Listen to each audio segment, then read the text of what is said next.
হলদিয়া শিল্পাঞ্চলে তৎপরতা, থমকে থাকা উন্নয়নের কাজ শুরুর উদ্যোগ, বিনিয়োগকারীদের জমি দিতে বিশেষ উদ্যোগ। এইচডি এর দায়িত্ব পেয়েই তৎপর জেলা শাসক। জমির অপব্যবহার রুখতে পদক্ষেপ রাজ্যের। জমি লিজ নিয়ে ব্যবহার না করলে জমি ফেরত। যারা কোনো ইন্ডাস্ট্রি করেনি বা এক্সপেনশন কিছু করেনি তাদেরকে কোনো চিহ্নিত করে তাদের বিরুদ্ধে ব্যবস্থা নেওয়ার ব্যাপারে বা সেই জমিগুলোকে আবার এইচডি নিয়ে নেওয়ার ব্যাপারে এইরকম কি কোনো পরিকল্পনা এইচডি কিছু? তাদের চিহ্নিত করে আমরা বোর্ডে ডিসিশন নেব, ওনাদেরকে সাফিসিয়েন্ট টাইম দিয়ে নোটিশ ইস্যু করা হবে কি আপনাদেরকে as per terms condition of allotment order lease deed কি যে পারপাসে ল্যান্ড দেওয়া হয়েছিল ওই পারপাসে আপনি কাজ করুন, আদারওয়াইজ আপনারা যে আছে এটা অ্যালটমেন্ট ক্যান্সেল করে আমরা অন্য এজেন্সিকে দেবো, অপশন করে অন্য ইন্ডাস্ট্রি আছে या যে भी আছে ওপেন মার্কেট এটা দিকে এগোবো। লক্ষ্য হলদিয়ার উন্নয়ন, লক্ষ্য হলদিয়ার শিল্পায়ন। সেই লক্ষ্যে নিজেদের কাজে গতি আনতে চাইছে এইচডিএ। হলদিয়া থেকে সুজিত ভৌমিক, নিউজ 18 বাংলা। চিরদিন কাহারও সমান নাহি যায়। পালাবদলের বাংলায় বঙ্কিমচন্দ্র চট্টোপাধ্যায়ের জন্মদিবসেও পালাবদলের ছবি। 1 বছর আগে যে পথ থেকে ফিরে আসতে হয়েছিল সেদিনের বিরোধী দলনেতাকে আজ সেই পথেই সাদর আমন্ত্রণ। মুখ্যমন্ত্রী হয়ে কলেজ স্ট্রিটে সাহিত্য সম্রাটের বাড়িতে বঙ্কিম স্মরণে শুভেন্দু অধিকারী। এই বাড়ির রাস্তা খুঁড়ে দিয়েছিল বন্দে মাতরমের 150 বছর। এখানে বিরোধী দলনেতা ছিলাম, বিজেপির একটা কার্যক্রম ছিল, আমি এসেছিলাম, ঢুকতে দেয়নি, খুঁড়ে দিয়েছি। জনগণ বিচার করে দিয়েছে, চিরদিন কাহারও সমান নাই যায়। মাঝে একটা বছর,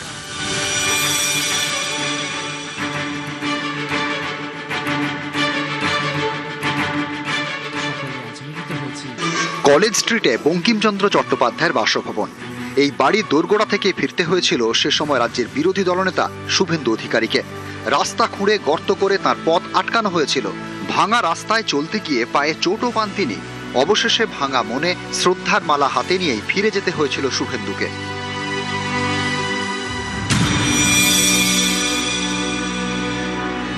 বছর ঘুরতে না ঘুরতেই সব উলট পালট। রাজ্যে পালাবদলের সরকার। বিরোধী দলনেতা থেকে মুখ্যমন্ত্রী শুভেন্দু অধিকারী। তৃণমূল জামানায় বন্ধ রাস্তাতেই আজ অভ্যর্থনা লাল কার্পেট।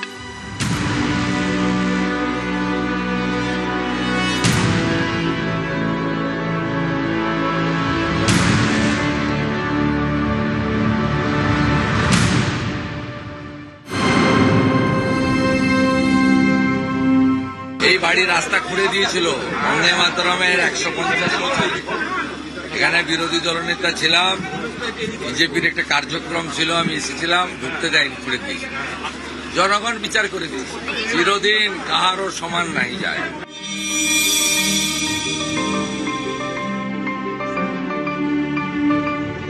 বন্দে মাতরমের স্রষ্টা বঙ্কিমচন্দ্র চট্টোপাধ্যায়ের 189তম জন্মদিবস। এই বাড়িতেই তার অসংখ্য স্মৃতি। এখানে এসেই শ্রদ্ধা জানালেন মুখ্যমন্ত্রী। বঙ্কিমচন্দ্র চট্টোপাধ্যায় নিজের শেষ জীবনে কলেজ স্ট্রিটের এই যে বাড়ির সামনে দাঁড়িয়ে রয়েছি, যার নাম বঙ্কিম চ্যাটার্জি স্ট্রিট, সেই বাড়িতেই কাটিয়েছেন। যদিও এই বাড়ি পরবর্তী সময়ে 2006 সালে বঙ্কিম স্মৃতি পাঠাগার হিসেবে আত্মপ্রকাশ করে। এবং শুধু তাই নয়, বঙ্কিমচন্দ্র চট্টোপাধ্যায়ের স্মৃতিবিজড়িত এই বাড়ি, সেই বাড়ি তদানীন্তন সময়ে বা প্রাক্তন রাজ্য সরকারের সময়ে তৃণমূল কংগ্রেসের আমলে ছিল জরাজীর্ণ অবস্থায়। শুধু তাই নয়, বঙ্কিমচন্দ্র চট্টোপাধ্যায়ের যে আবক্ষ মূর্তি এখানে রয়েছে, সেই আবক্ষ মূর্তিটিও ছিল অবহেলায় পড়ে। पिछले सरकार का काम तुष्टीकरण, भ्रष्टाचार, परिवारवाद और बंगाल को पीछे ले जाने का काम। ऋषि बंकिम चंद्र, कवि गुरु, ये सब काम उनका नहीं करने का उसका एजेंडा में नहीं था। अभी राष्ट्रवादी सरकार आया, ये सब काम होगा। और वंदे मातरम का 150 साल भी चल रहा है। हम लोग बजट में डिक्लेयर किया है एक बड़ा म्यूजियम होगा, नेशनल लेवल का म्यूजियम, वंदे मातरम म्यूजियम। স্বাধীনতার লড়াইয়ে বন্দে মাতরমের সুরে দেশকে এক সূত্রে বেঁধেছিলেন যিনি, তার নাম বঙ্কিমচন্দ্র চট্টোপাধ্যায়। বন্দে মাতরমের 150 বছর পূর্তিতে দেশ জুড়ে একাধিক কর্মসূচি নিয়েছে মোদী সরকার। পালা বদলের পর বাংলা জুড়ে বঙ্কিমকে শ্রদ্ধা। বিজেপি সরকার 2026-এ ক্ষমতায় এসেছে এবং তারপরেই এই বাড়ি নতুন করে সাজিয়ে তোলা হয়েছে, করা হয়েছে রং। শুধু তাই নয়, এই যে আবক্ষ মূর্তি বঙ্কিমচন্দ্র চট্টোপাধ্যায়ের, সেই আবক্ষ মূর্তিটিও নতুন করে সাজিয়ে তোলা হয়েছে, রং করা হয়েছে। ক্যামেরা দীপঙ্করের সঙ্গে সুস্মিতা, নিউজ 18 বাংলা, কলকাতা।